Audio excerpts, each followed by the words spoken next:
ایک منٹ میں شاہ محمود صاحب کے جو سپیچ تھی اس پر ایک شعر پڑھتا ہوں کہ دلوں کی الجھنیں بڑھتی رہے گی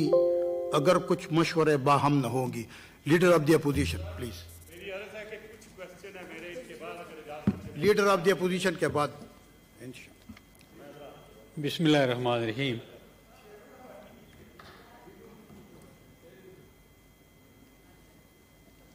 جناب چیئرمین، میں آپ کا شکر گزار ہوں کہ مجھے ایک جنازے میں جانا پڑ گیا جو نواز کھوکھر صاحب کے چچا کا انتقال ہو گیا تھا. 3 بجے ہی جنازہ تھا، 3 بجے سیشن شروع ہوا. میں نے میسج بھیجا تھا کہ یہ میں جنازہ پڑھ کے پھر میں حاضر ہو جاؤں گا. میں سمجھتا ہوں کہ اس میں کوئی شک نہیں کہ ہمارے ہاں پاکستان میں مختلف امور کے اوپر سیاسی جماعتوں میں، سیاستدانوں کے اندر اور مختلف اداروں میں اگر کسی بات پر مکمل یکجہتی ہے تو وہ مسئلہ کشمیر ہے. اور یہ بڑی خوشگوار بات ہے کہ اس میں کوئی دو رائے نہیں ہے. اور یہی وجہ اور یہی میسج ہم across the line of control بھی ہمیشہ دیتے رہے ہیں کہ اس مسئلے کے اوپر انہیں یقین ہونا چاہیے کہ پاکستان کی پوری قوم بلا استثناء کشمیر کے مسئلے پر یک زبان ہے اور ایک ہی مقصد کے ساتھ وہ آگے بڑھتے رہے ہیں اور آئندہ بھی انشاءاللہ تعالی بڑھتے رہیں گے. اس میں کوئی شک نہیں کہ جو UNO کا چارٹر ہے. ولید اقبال صاحب پلیز اپنے سیٹ پر پلیز. جو UNO کا چارٹر ہے، ملک رحمان صاحب، ملک عبد الرحمان صاحب،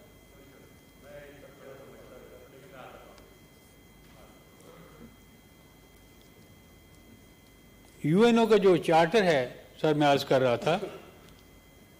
کہ اس کی کریشن کا مقصد یہی تھا کہ جن ٹیریٹریز کو، جن ممالک کو رائٹ آف سیلف ڈٹرمنیشن نہیں ہے ان کو یہ رائٹ دلوایا جائے. اور UNO نے بعض جگہوں پر دلوایا بھی ہے. لیکن میں یہ سمجھتا ہوں کہ کشمیر کا مسئلہ ایسا ہے جو سب سے زیادہ اس معاملے میں اہمیت رکھتا ہے اور سب سے ایک بری مثال ہے کہ جو دوسرے ملک کے اوپر، دوسرے قوم کے اوپر، دوسری ٹیریٹری کے اوپر انڈیا نے ایک ناجائز قبضہ کرنے کی کوشش کی. وہ یہ کہتا رہا کچھ عرصے سے، جب یہ نہرو وغیرہ کا پیریڈ ختم ہوا تو پھر انڈیا میں ایک دوسرا ایک دور آیا جس میں انہوں نے یہ کہا کہ کشمیر تو ہمارا اٹوٹ انگ ہے. حالانکہ ایک نہیں 22-23 ریزولوشنز ہیں اور ہر ریزولوشن کے بعد لکھا ہوتا ہے کہ اس میں کون کون سے ممالک نے اس کو تسلیم کیا، اس کی سپورٹ کی اور کس نے ایبسٹین کیا یا اس کی مخالفت کی. جتنی ریزولوشنز ہیں وہ ساری کی ساری یونانیمسلی پاس ہوئی ہے کشمیر کے اوپر. اور اس میں انڈیا خود ہر ریزولوشن کے اوپر اس نے کبھی ایبسٹین بھی نہیں کیا، ہر ایک ریزولوشن کو تسلیم کیا ہے. اس کے باوجود یہ ان کو کہنا نہیں بنتا کہ یہ ان کا اٹوٹ انگ ہے، جبکہ ہر ریزولوشن میں پچھلی ریزولوشنز کو ریٹریٹ کیا گیا ہے اور یہ کہا گیا ہے کہ یہ آخری جو فیصلہ ہے وہ کشمیریوں کا خود یہ حق ہے کہ وہ اس کا فیصلہ کریں انڈر اے نیوٹرل ایڈمنسٹریشن کہ آیا ان کو انڈیا میں شامل رہنا ہے، ہونا ہے یا پاکستان کے ساتھ ہونا ہے. اس کے بعد آپ دیکھتے ہیں ہماری اپنی کانسٹیٹیوشن کے اندر بھی یہ لکھا ہے کہ لوگ کہتے ہیں جی کہ یہ تیسرا آپشن بھی ہو سکتا ہے کہ نہیں ہو سکتا ان کے لیے. تو اس میں آرٹیکل 257 ہے جس میں یہ لکھا ہوا ہے کہ اگر کشمیری یہ فیصلہ کرتے ہیں کہ وہ پاکستان کے ساتھ جائیں گے، اس کے حق میں فیصلہ دیتے ہیں، تو آگے انہی کو یہ حق حاصل ہے ہمارے اس آئین کے تحت کہ وہ یہ فیصلہ بھی کریں کہ آیا اس کو ایک صوبہ بناتے ہیں یا اس کو ایک انٹیگرل پارٹ بنا لیتے ہیں، یا جو بھی وہ چاہیں گے اسی کے مطابق فیصلہ ہوگا. یہ ہمارے اپنے آئین کے اندر 257 آرٹیکل موجود ہے، جو میں نے اکثر محسوس کیا ہے کہ کئی لوگوں نے کشمیر پر بات کرتے ہوئے بھی اس کو نہیں پڑھا ہوتا. یہ ایک عجیب بات ہے. لیکن میں یہ سمجھتا ہوں کہ اس میں جو وزیر خارجہ ہیں ان کی ذمہ داریاں باقی اور ساری وزارتوں سے زیادہ بنتی ہیں، کیونکہ یہ ہماری خارجہ پالیسی کی بنیاد بھی ہے. ہم ہر وقت دیکھتے ہیں کہ اس مسئلے کے اوپر کس کس ملک نے پاکستان کے موقف کی حمایت کی ہے، کس نے خاموشی اختیار کی ہے اور کس نے مخالفت کی ہے. لیکن ہمیں یہ یاد رکھنا چاہیے کہ جو کشمیر کے مسئلے کو اجاگر کیا گیا وہ ابھی وقت نہیں آیا کہ ہم اس کا کریڈٹ اپنے پاس رکھتے ہیں، کسی کو شامل کرتے ہیں یا نہیں کرتے ہیں.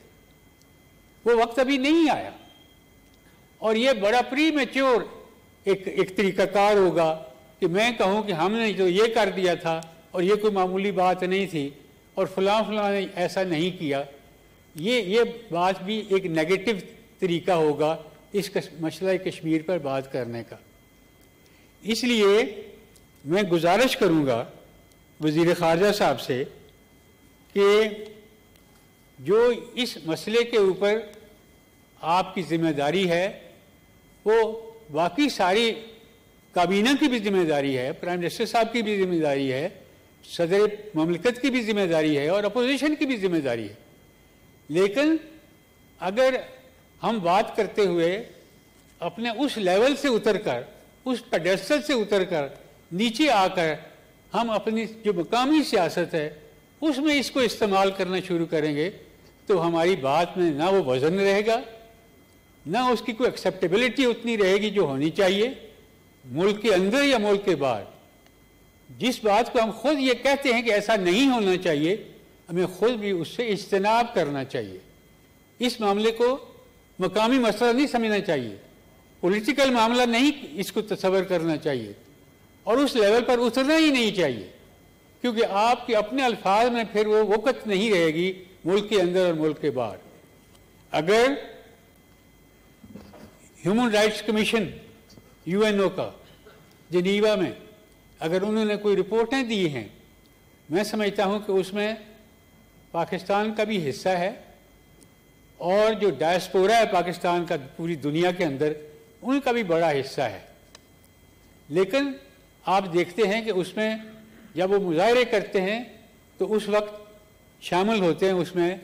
مقامی آبادی کے لوگ بھی اور پاکستان کے شہری بھی، اور اس کے علاوہ جو سب سے بڑا فیکٹر ہے وہ خود کشمیریوں کی قربانیاں ہیں، اور ان قربانیوں کے ساتھ ساتھ ان کی جرت ہے جس کو ہم سلام کرتے ہیں کہ اتنے طویل عرصے سے وہ مظالم برداشت کر رہے ہیں، ان کے سامنے سینہ تان کر کھڑے ہوتے ہیں اور وہ ان کی گولیوں سے اور پیلٹ گن سے نہیں گھبراتے. ان کے خواتین کی بے عزتیاں ہوتی ہیں آئے روز اور اس کو ایک ہتھیار کے طور پر استعمال کیا جاتا ہے، لیکن وہ اس سے نہیں گھبراتے. اور جو دلیری کشمیریوں نے دکھائی ہے، میں سمجھتا ہوں کہ شاید ہی اس ہسٹری سے کسی نے اور کوئی مثال پیدا کی ہو. فلسطینیوں کے علاوہ باقی ممالک جو ہیں وہ اپنی اپنی قربانیاں دے کر آزاد بھی ہو گئے ہیں. آپ کو علم ہے الجیریا نے کتنی قربانیاں دی، لیبیا نے کتنی قربانیاں دی، ٹیونس نے کتنی قربانیاں دی، اور اس وقت کے پاکستان کی حکومتوں نے کتنا ان کا ساتھ دیا. یہاں تک کہ میں جب ٹیونیسیا گیا اور میری خوش قسمتی کہ مجھے اتفاق ہو گیا ان پر کال کرنے کا ان کے بانی صدر سے، تو انہوں نے کہا کہ جی جب میرا پاسپورٹ ہی ضبط یہاں ہو گیا تھا تو پاکستان نے مجھے پاسپورٹ دیا تھا جس کے اوپر میں دنیا بھر میں ٹریول کرتا تھا۔ پاکستان کی بڑی کنٹریبیوشن ہے باقی ملکوں کے اندر آزادی کے جذبے کو اجاگر رکھنے کے لیے۔ میں سمجھتا ہوں کہ یہ پاکستان کا ایک فیکٹر ہے ہماری پالیسی کا جس کو سراہنا چاہیے، اور وہ قائد اعظم صاحب کے زمانے سے موجود ہے۔ اسی طریقے سے جب آپ اتفاق کرتے ہیں کسی معاملے کے اوپر تو آپ کو پھر اسی جذبے کی طرف جانا پڑتا ہے جس کی وجہ سے ہماری کمٹمنٹ کشمیریوں کے ساتھ بھی ہے، فلسطینیوں کے ساتھ بھی ہے۔ آپ کو پتہ ہے کہ 1940 میں 2 ریزولوشن ہوئے تھے، ایک نہیں 2 ریزولوشن ہوئے تھے۔ ایک تو پاکستان بننے کا ریزولوشن تھا،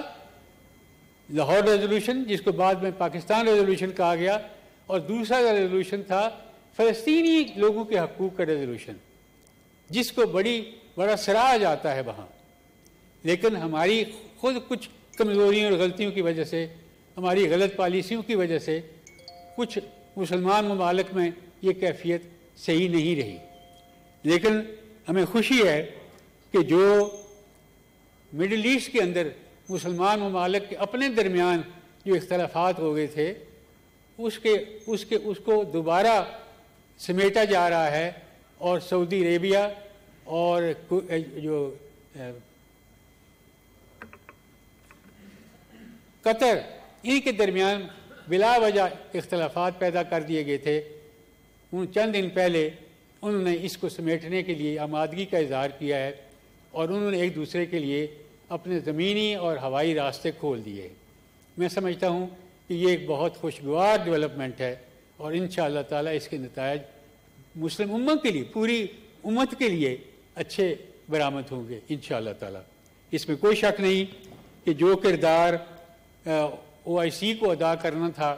بدقسمتی سے وہ ادا نہیں کر سکی، اور سب سے پہلی جو ایکسپوئر ہوا ہمارا مسلمانوں کا وہ ایران عراق وار کا تھا۔ ایک کمیٹی بھی بنائی گئی جس میں اس وقت ہماری لیڈرشپ بھی تھی، اور افریقہ سے بھی لوگ شامل تھے، مڈل ایسٹ سے بھی تھے، اور انہوں نے کوشش بھی کی دونوں ممالک کے درمیان کہ یہ معاملات طے کر دیے جائیں اور اس میں جنگ بند ہو، کیونکہ اس سے بڑا ڈویژن ہوا اور دونوں ممالک کو نقصان ہوا، دونوں ممالک تباہ ہوئے، ان کا وزن اپنا کم ہوا۔ میں یہ سمجھتا ہوں کہ اس بارے میں بھی توجہ دینی چاہیے۔ لیکن مجھے بڑی خوشگوار حیرت ہوئی، اور میں نے اس کا شکریہ بھی ادا کیا کہ جب یہ 5 اگست کا معاملہ ہوا اور انڈیا نے ایک ناجائز قدم اٹھایا جو UNO کے چارٹر کے خلاف ہے، UNO کی ریزولوشنز کے خلاف ہے، اور عالمی جو قوانین ہیں اس کے خلاف ہے، کہ انہوں نے 5 اگست کو اس کو اپنا حصہ قرار دیا اب، اور اس میں مزید فوج بھیجی، اور وہاں پر جو کشمیریوں کو وہاں پر اپنی زمین رکھنے اور خریدنے کا حق تھا ایکسکلوسیولی، اس کو بھی ختم کیا گیا، جس کے بارے میں یہ سمجھتا ہوں کہ پاکستان کو زیادہ مؤثر طریقے سے آواز اٹھانی چاہیے تھی۔ نقشہ آپ نے بنا دیا، اس میں کوئی حرج نہیں ہے، اچھی بات ہے، لیکن عملی طور پر اس کے لیے زیادہ زور لگانے کی، اونچی آواز سے بات کرنے کی، اور ملکوں کے دورے کرنے کی ضرورت تھی۔ میں سمجھتا ہوں کہ یہ جو سب سے زیادہ میں خوشی کی بات تھی وہ یہ تھی کہ جو اس دن اس کے خلاف مظاہرے ہوئے، میں سمجھتا ہوں کہ پاکستان میں بھی اتنا مظاہرہ بڑا نہیں ہوا جتنا بنگلہ دیش کے اندر 12,000 یوتھ نے بہت بڑا مظاہرہ کیا۔ میں سمجھتا ہوں کہ انہوں نے ہمارے دل ٹھنڈے کر دیے، اور ہمیں چاہیے کہ ہم اس بارے میں بھی یہ خیال کریں کہ اگر انڈیا نے یہ سمجھا تھا کہ وہ وہاں مداخلت کر کے اپنی فوجیں استعمال کر کے تو وہ اس کو ایسا علیحدہ کر دے گا کہ ہمارے درمیان نفرت بڑھے گی، تو وہ ان کو یہ اس بات کا احساس ہو گیا ہوگا کہ مسلمان ہے، پھر ایک دوسرے کے ساتھ ہاتھ ملانے کو تیار ہو جاتے ہیں، ایک دوسرے کی ہمدردی کرنے کو تیار ہو جاتے ہیں، اور یہ ایک اچھے مسلمان کی نشانی ہوتی ہے۔ اس لیے میں یہ سمجھتا ہوں کہ اس کو اپریشیٹ کرنا چاہیے تھا، آفیشیل لیول پر بھی، اور میں وہاں ان کے سفیر صاحب کے پاس گیا، میں نے ان کا شکریہ ادا کیا کہ اپنی حکومت کو ہماری طرف سے شکریہ کہہ دیں کہ جو وہاں انہوں نے 12,000 سے زائد نوجوانوں نے پاکستان کے نہیں کشمیر کے حق میں مظاہرہ کیا ہے، وہ کاز کشمیریوں کی بھی تھی، پاکستان کی بھی تھی، اور بحیثیت مسلمان ان کی اپنی بھی کاز تھی۔ تو اس لیے یہ جو چیزیں یا ڈیولپمنٹس ہوتی ہیں ان کو آگے بڑھانے کی ضرورت ہوتی ہے۔ اس لیے میں یہ سمجھتا ہوں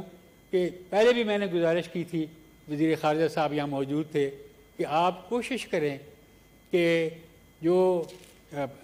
بنگلہ دیش کے جو ہائی کمشنر ہیں ان کو سہولت دیں کہ ان کا سٹاف پورا ہو، اور پھر میرا خیال ہے کہ اس میں کوئی بہتری بھی آئی ہے، اور پھر پرائم منسٹر صاحب نے وہاں ان کو ٹیلی فون بھی کیا ہے بنگلہ دیش کی وزیر اعظم صاحبہ کو، اور اس کے بھی اچھے اثرات مرتب ہوں گے۔ لیکن میں یہ سمجھتا ہوں کہ یہ موقع ایسا نہیں ہوتا کہ آدمی پھر کشمیر کی بات کرتے ہوئے بجائے اس کے کہ اس میں کوئی انکریجمنٹ ان کو ہو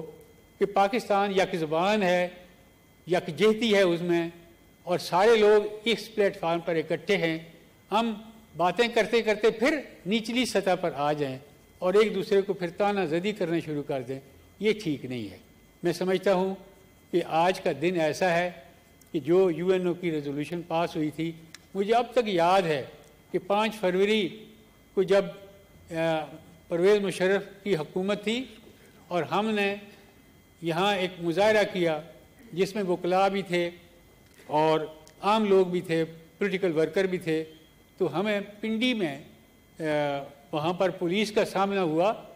اور لاٹھیاں برسائی گئی اور ہمارے خلاف پرچے کاٹے گئے 5 فروری کو کشمیریوں کو حق میں بات کرنے کے لیے۔ اس لیے ایسے دور بھی آئے جو پرویز مشرف کا دور تھا۔